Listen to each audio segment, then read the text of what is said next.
Maaari na po tayo bumalik sa ating mga upuan.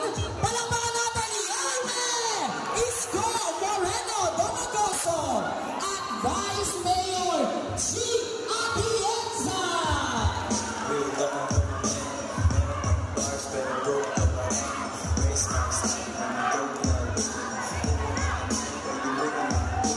Opo mo tayo. Kuya, ginawa mo sa tuloy niyo yung anak mo. Ayan, sa bilang pagpapatuloy po sa mga pagkakataon po ninyo ay ibibigay ko naman po sa inyo ang ating susunod na magsasalita. Siya po ay Political Science, Major in Governance graduate sa De La Salle University, Manila. Ang anak ng ating dating alkalde at kongresista Lito Atienza, isang news anchor at journalist at isa ring artista, ang hinubog ni Mayor Lito Atienza para sa pagpapatuloy ng Buhayin ang Maynila programs. Ang magiging katuwang ng ating minamahal na Yorme Isko Moreno Domagoso sa muling pagbabalik ng kinang at gloria ng ating minamahal na lungsod, ang bagong liwanag ng Maynila. Palakpakan po natin ang Yorme's Choice, ang ating magiging Vice Mayor G. Atienza.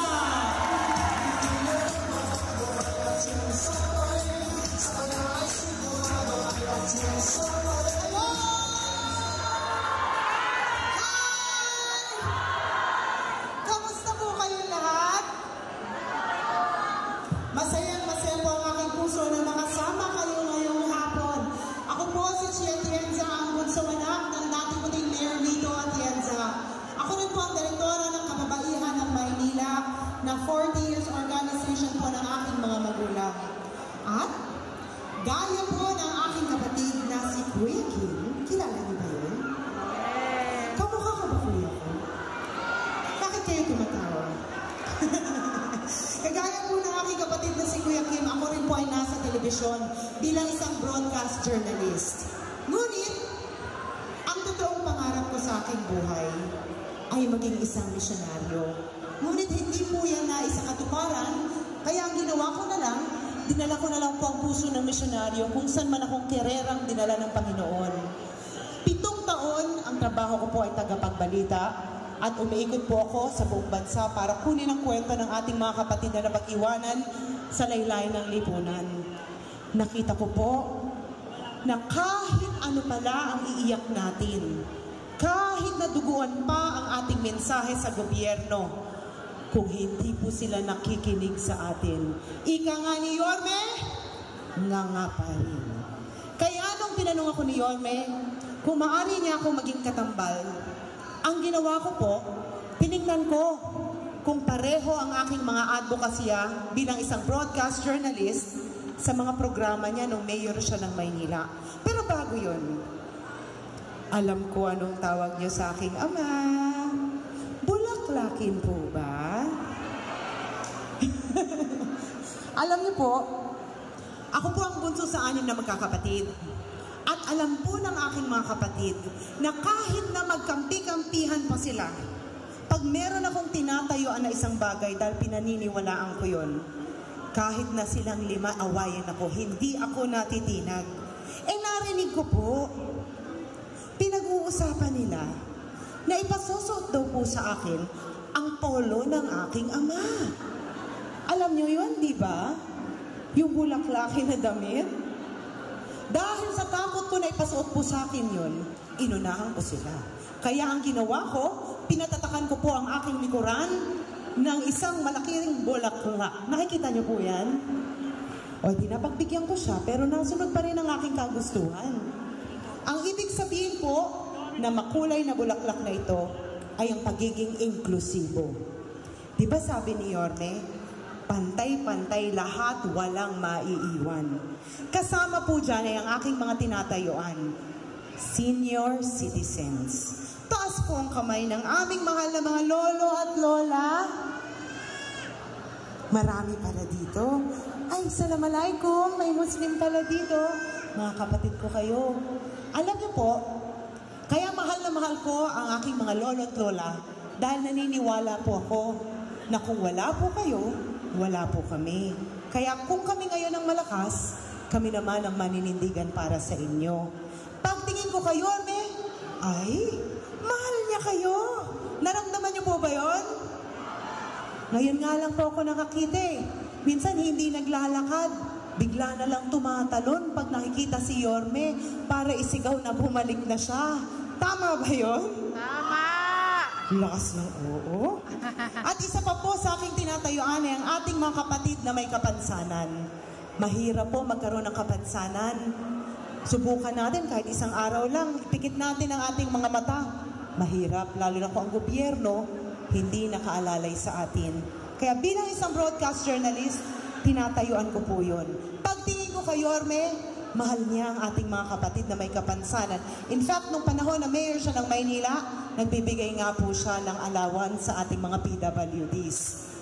Isa pa pong aking tinatayuan ay ang aking mga kapatid na Muslim. May mga Muslim po ba dito? Ikaw lang? Kayong dalawa? Assalamualaikum po. Alam niyo, ako po ay tubong San Andres Bukid. At doon po sa aming barangay, marami po doon mga Muslim. Kaya para sa akin, importante na ipaglaban din natin ang kagandahan ng kanilang kultura. At dahil sinabi nga kanina, ako rin po ay mula sa entertainment industry.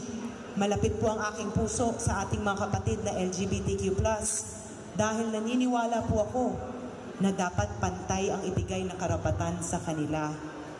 And lastly, dahil alam ko mahirap ang buhay ng solo parents. May solo parent po ba dito? Taas po ang kamay ito. Konti lang. Yung iba nag-asawa na? Yung iba ayaw na. Alam niyo po, mahirap maging solo parent. Imagine nyo, mahirap na nga na mag-isa kang naghahanap buhay para sa iyong pamilya, wala ka pang kayakap sa gabi.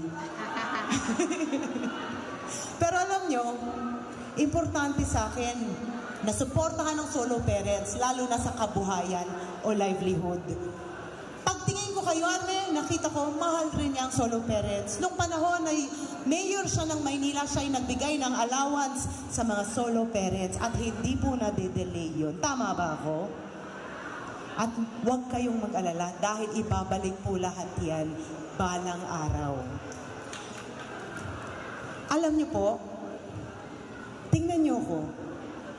Hindi po ako politiko eh. Maaring galing ako sa isang angklan ng mga politiko.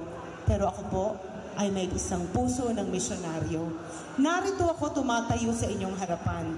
Bilang katambal ni Yorme na alam kong mahal na mahal niyo.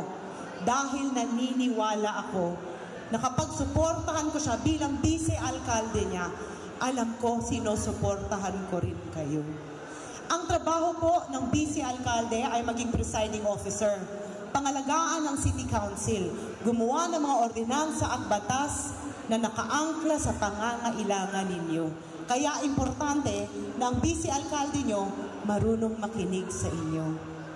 Kung meron man ako isang bagay na kaya ko ipagmalaki o pagmayabang, yan po ay ang aking kapasidad na makinig sa tao. Dahil yan po ang naging buhay ko ng 7 taon. At namulat po ako sa mundo ng politika, bata pa lang ako. Ang aking ama ay isa sa naging magaling na Vice Mayor ng Maynila. At tinuruan po niya ako kung papaano maging isang mabisang vice-alkalde.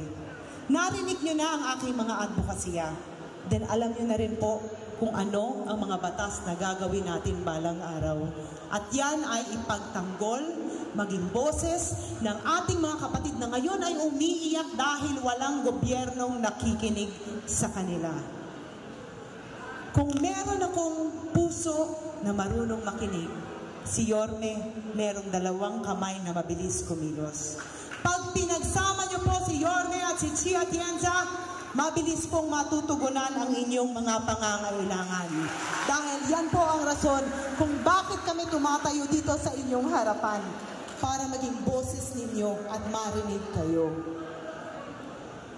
Alam nyo, bago ko ibigay kay Yorme ang aking oo na maging katambal niya, sinabi ko sa kanya, bakit ba ako ang pinili mo? Pwede namang iba pinili mo. Ang dami mo namang pwedeng maging kasama. Pero ang sinabi po niya, unang-una, nakapagtapos ka ng political science major in governance. Nabuhay ka sa mundo ng politika, ngunit hindi ka naging politiko, bagkus isang misyonaryo na tumulong sa likuran ng iyong ama. At dahil alam mo paano buhayin ng Maynila muli. Naaalala niyo ba ang Buhay ng Maynila program ng aking ama?